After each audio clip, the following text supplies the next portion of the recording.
I'm in Salad, and I saw the Twilight Zone Season 2, Episode 23, 100 Yards Over the Rim. It is directed by Buzz Kolk, written by Rod Serling. If you haven't seen this episode, I will spoil it for you. This episode starts, and we're following a wagon trail. There's 3 wagons, they're in New Mexico, they're in the middle of the desert, and it's 1847, about 13 to 20 years before the Civil War, by the way. This guy's like, guys, don't give up. I know I have a sick son, a lot of people are dead, a lot of people are exhausted, hungry, thirsty. I'm gonna go look for some water. I'm gonna go over that rim. He goes over that rim, and he's in modern times. 1961, there's a semi-truck going and he almost get hit. He's walking down to what seems to be the nearest gas station. And he's like, oh my goodness, I almost got hit by a monster. And they're like, a what? Like, yeah, it was like a mile or so down the road. It's like, you walked a mile? Okay, wait, where have you been? Oh, I've been in the desert for about a year. Where are you from? I'm from Ohio. Ohio? Yeah. Oh yeah, come in. And so they come in, he sees a jukebox, he's like, what is that machine? And he's like, what's going on? The people in modern times, they're like, oh, you have like an antique gun, but it looks like so brand new, like it wasn't even a year ago it was produced. Okay, there's something sketchy going on here. This guy clearly went to the future. How are you gonna deal with that? They're all asking him questions. They're all asking him to detail everything that he said. They even call a doctor who's like, yeah, I don't know, he seems extremely rational, and what a man he is. But the story he's saying is not logical. It's not to this year. I don't know, man. I don't know what's up with him. And we also got the guy who runs the gas station. Seems like there's also a restaurant there, so it's like a diner gas station kind of deal. He goes over the phone and he's like, Sheriff, come here. And while he's doing that, the guy who's way out of his time, he's looking through the books, he finds an encyclopedia, and he finds his son's name. And it's like, okay, so this guy was born in like 1830 whatever, died in 1914.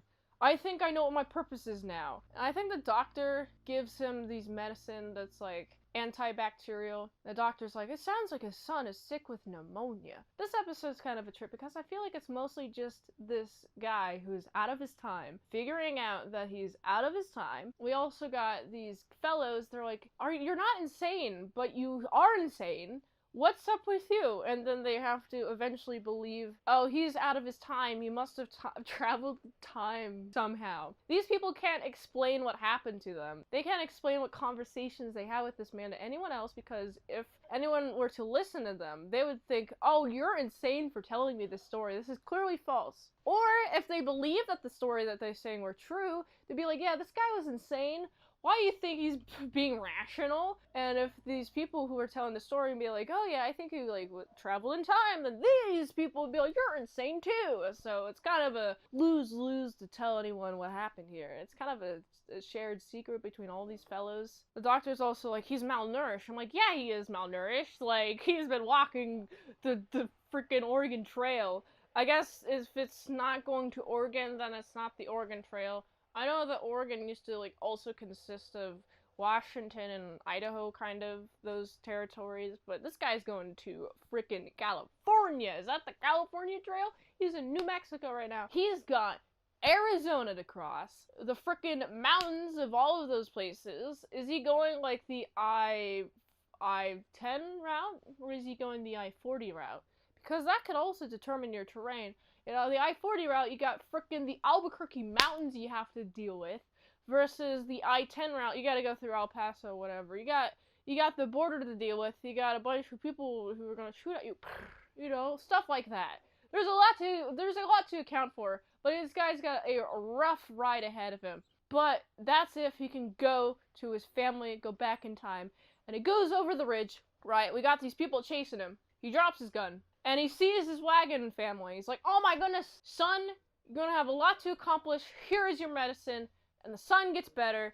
And it's nice and handy-dandy.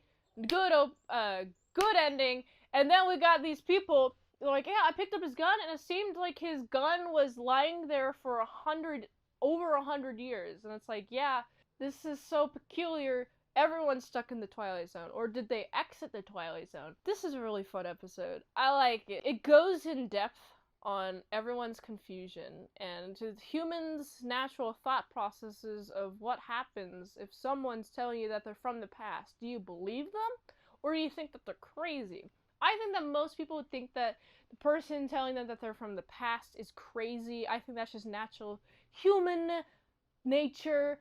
They're not going to believe the person, or else that would make them insane. But who knows, what if it was true? Would you believe somebody who walked up to you and said, hey, I'm from the past, or hey, I'm from the future? What would you think of them? I feel like this episode was just a display of human nature more so than having any particular lesson. The lesson is to keep on moving forward, because this guy's like, keep on moving forward to everybody in the wagon. And that is a good lesson.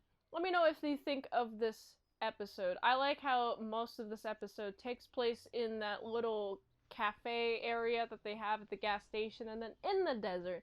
I think it's pretty neat. New Mexico, I'm sorry you have to hike through that though. I hope you're not doing it during the summer. I hope you get to Arizona by the fall, because Arizona in the fall is probably the most bearable time to be in Arizona. And also the spring's also pretty bearable, and winter is just really cold. So anyway, what do you think of this episode? I gotta give this episode, it's a solid 7.4 out of 10. If you like this review, watch another on the platform that likes it. $20 dinos, patreon.com/ASEPresents. One movie review for 1 month. There's link tree, supports the daily greatness of all the daily movies. So go here. And until next time, I'm in salad. I'll see you later. My salad croutons and bacon bits. Adios.